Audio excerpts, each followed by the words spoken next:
There was once a young girl who minded everything. She became so annoying that an adult in her life gave her a piece of advice.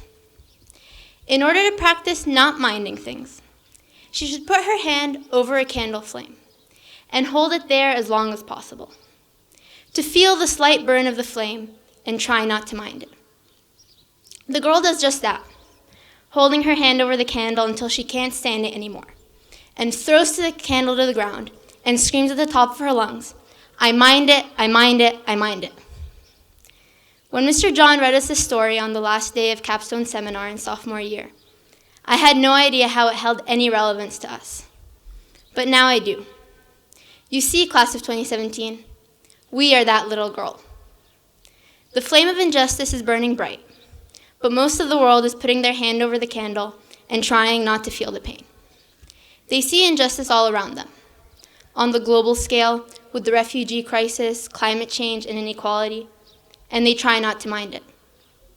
They see it in their communities as well, with racism and xenophobia, language that demeans women, and competition in the workplace instead of collaboration. And they try again not to mind it.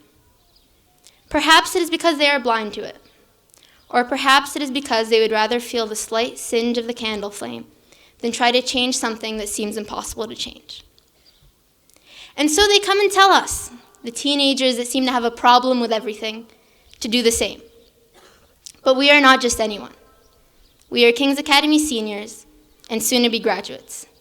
And if there is anything we know how to do well, it's how to mind things. We know how...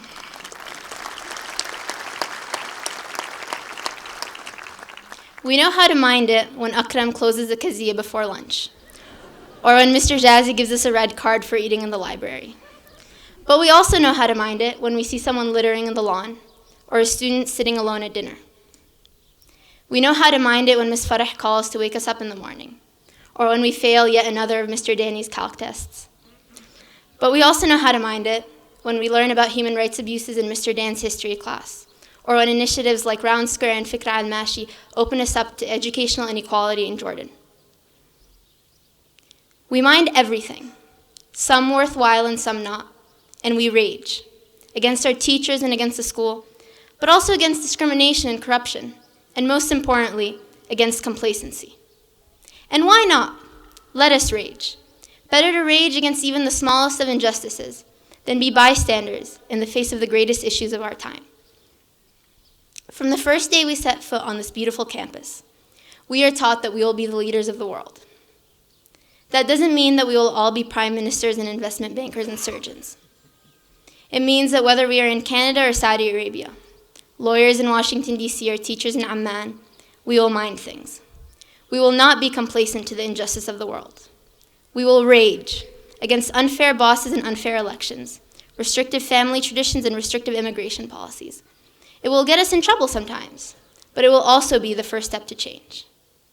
Class of 2017, believe it or not, we are all about to go off into the world. People will tell us to put our hand over the candle and try and push through the pain. But if there is one thing we have learned from our time at King's, let it be this. Throw away the candle. Scream, "I mind it," at the top of your lungs. And let's go change the world together. Thank you.